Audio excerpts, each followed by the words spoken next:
Sir Roji, test natin tong inyong mini Raptor sa 51 meters. Okay, firing. Hit.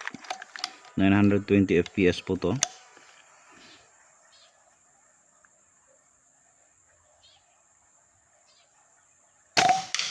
Hit, takas. Ito pa.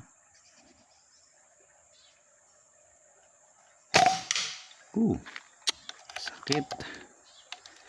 Isa pa.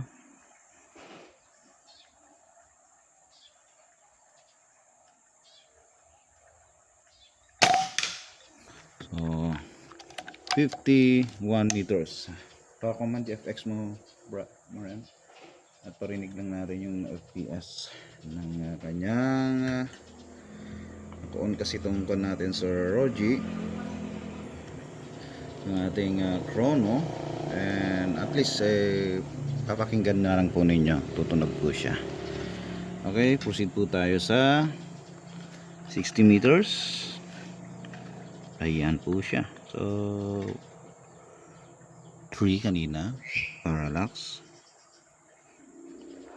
tayo, importante yan. Ganun din po gawin nyo sir pag kayo ay magsaset ng scoop. Okay, firing 60 meters. 921. So yan po yung inyong muzzle velocity.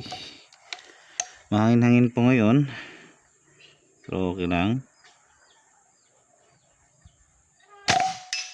926.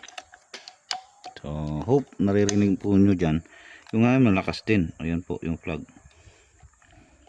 So nakikita ko yung groupings nya. Dito siya sa 4, 5, 6, 7. Nasa 8 siya.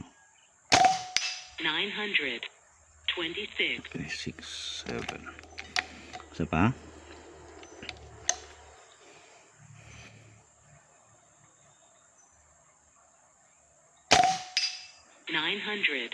Ayan.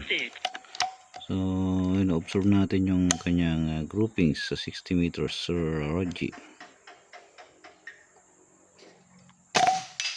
Ayan, so malinis, maganda yung kanyang kuan, halos sama-sama. Ayan, subukan ko sa 60 na maliit. Okay, firing.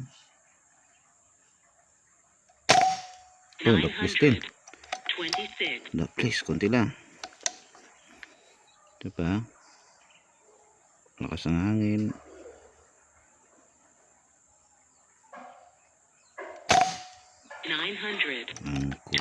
Kulang compensation natin, sir.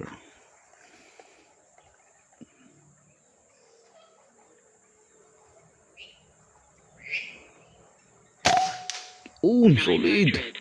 So anyway, nakikita naman dyan sa background or dyan sa tabi niya yung flag Sir Roji na malakas-lakas talaga yung hangin. Punta tayo sa 70 meters. Compensate lang tayo pag ganun kaliit, tapos ganun kalakas yung hangin. Okay, firing 80 meters. Subukan natin dito sa 8. Hit. So spot on tayo sa 8. Okay, Sir Roji, ayan na po, initial test po natin sa inyong laruan. Okay na po siya. Ayan sir, flying at 920 fps, very accurate and consistent po siya. So kitang kita si 60, kuha pa rin kahit 1 inch plate po yung target natin sa 60. Thank you sir.